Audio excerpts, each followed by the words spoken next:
Conscient du fait que la foi naît de ce que l'on entend, comme l'enseigne l'apôtre Paul, et ce que l'on entend, c'est la parole de Dieu, Jésus donne pour mission à ses disciples de travailler à répandre la foi par le témoignage d'une vie qui exprime la bonne nouvelle. C'est un témoignage d'un Dieu amour qui assume les hommes dans la mesure de leur libre adhésion à son projet d'amour.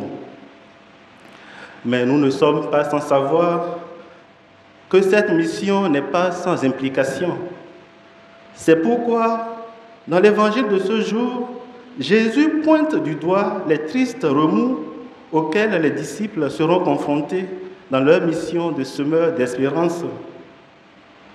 À la lumière de l'évangile, nous pouvons nous demander, frères et sœurs, la raison qui fait qu'on en arrive à ce que la bonne nouvelle, qui est une nécessité vitale pour le monde, fasse l'objet de violentes oppositions qui aboutissent parfois à l'anéantissement des vies, comme le souligne Jésus.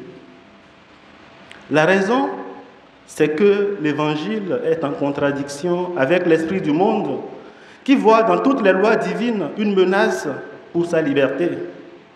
C'est pourquoi, lorsque Jésus disait à ses disciples « Je vous envoie comme des agneaux au milieu des loups », il leur rappelle que c'est la suite logique du « suis-moi » qu'il adressa à chacun d'eux lorsqu'il les appelait.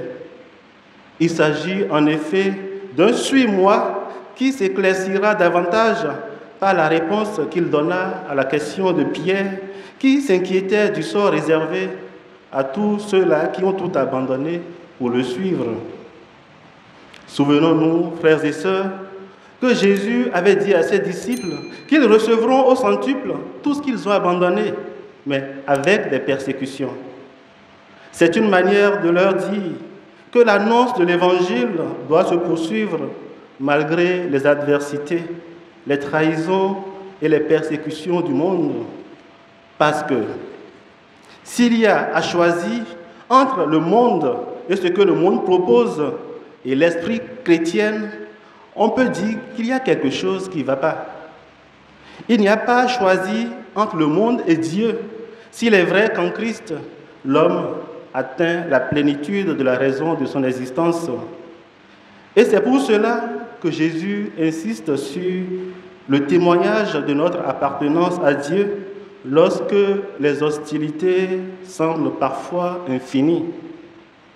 Quand le désespoir remplit d'angoisse nos cœurs, parce que nous avons refusé de monnayer la vie voulue par Dieu avec des petits arrangements, avec des considérations éphémères. Quand, à cause de notre foi, nous sommes la risée de tout le monde, au point que nos jours sont vides et l'espoir d'un lendemain incertain.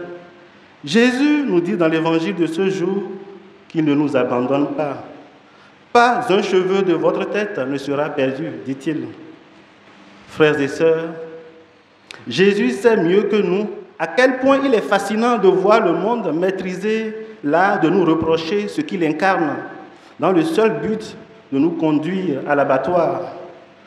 C'est pourquoi il demande de persévérer dans la foi, car la persévérance est cette force puissante qui transforme nos aspirations en réalisation, nos rêves en destinée. Elle insuffle vie à nos ambitions, transformant les défis en opportunités et les rêves en triomphe.